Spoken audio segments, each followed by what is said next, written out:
Nurul Mutia Masrul. Saya berasal dari instansi Rumah Sakit Umum Pusat Dr. Wahidin Sudirohusodo.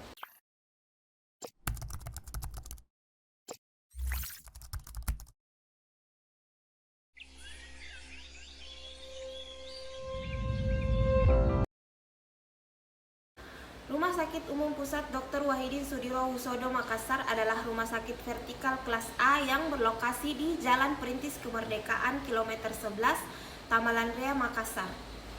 Dan rumah sakit ini merupakan bagian dari unit pelaksana teknis Direktorat Jenderal Kesehatan Lanjutan Kementerian Kesehatan Republik Indonesia. Dan rumah sakit Wahidin juga menjadi rumah sakit rujukan nasional terbesar di bagian Indonesia Timur.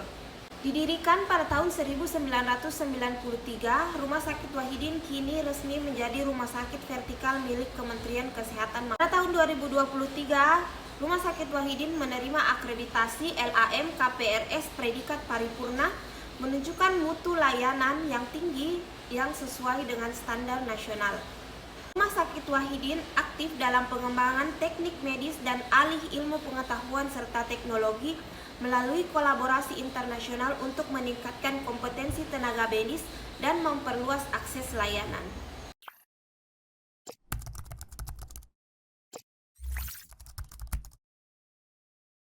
Saat ini saya bertugas sebagai seorang fisioterapis terampil di bawah Direktorat Medik dan Keperawatan.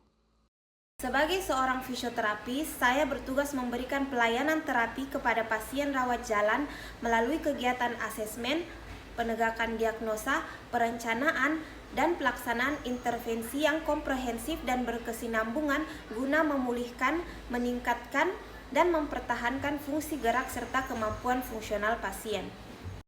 Dalam pelayanannya, fisioterapis melakukan evaluasi berkala, pendokumentasian pelayanan yang sesuai dengan standar sistem informasi rumah sakit, memberikan edukasi kepada pasien dan keluarga pasien, serta berkolaborasi dengan dokter rehabilitasi medik atau tim multidisiplin kesehatan lainnya guna meningkatkan dan mendukung mutu pelayanan, menjamin keselamatan pasien, dan mencapai target perbaikan gerak dan fungsi pasien.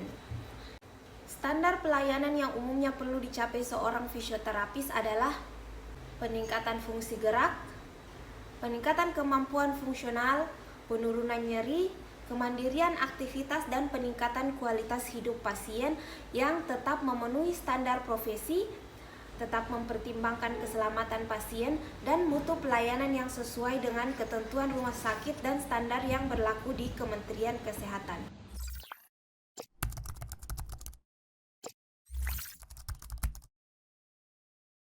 Tugas saya sebagai fisioterapis terampil menuntut penerapan prinsip profesionalisme, kinerja, dan akuntabilitas ASN dalam memberikan pelayanan publik di bidang kesehatan. Pelaksanaan asesmen, intervensi, dan evaluasi fisioterapis mencerminkan manajemen kinerja ASN melalui pencapaian target pelayanan dan indikator mutu.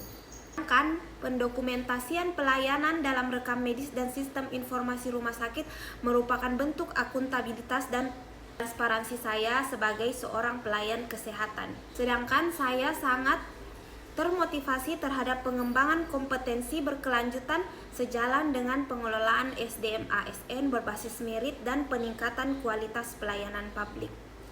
Sebagai seseorang yang berasal dari generasi muda, menurut saya konsep Smart ASN selaras dengan kondisi di lapangan yang harus dihadapi, karena menuntut profesionalisme dan adaptasi terhadap perkembangan pelayanan kesehatan.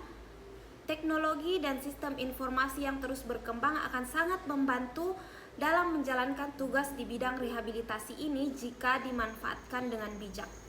Sebagai seseorang yang harus menjunjung nilai integritas dan berorientasi pelayanan di bidang kesehatan di bawah instansi Kemenkes yang menjadi pusat rujukan nasional ini, saya memahami bahwa wawasan digital dan kemampuan meningkatkan kompetensi serta inovasi layanan adalah kemampuan atau modal yang besar dalam mencapai peningkatan mutu pelayanan yang sesuai dengan arah transformasi ASN profesional dan adaptif.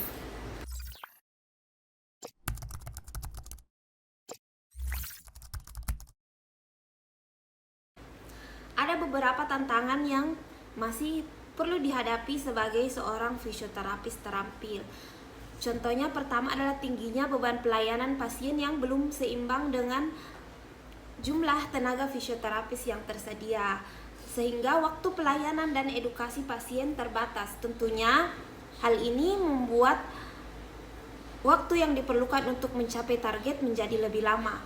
Kemudian proses dokumentasi dan pelaporan pelayanan yang semakin kompleks. Pelaporan ini menuntut adaptasi yang cepat terhadap sistem digital, sementara kebutuhan sarana, jaringan, dan pelatihan sistem informasi utamanya di kalangan senior juga terbatas. Tentunya hal ini dapat mempengaruhi efektivitas kerja. Dan yang terakhir adalah tuntutan peningkatan manajemen sumber daya, penguatan kompetensi digital, dan perkembangan teknologi yang cukup pesat adalah tantangan tersendiri bagi setiap unit kerja yang harus dihadapi bersama-sama. Mungkin itu dari saya mengenai tugas environmental scanning ini. Sekian dan terima kasih.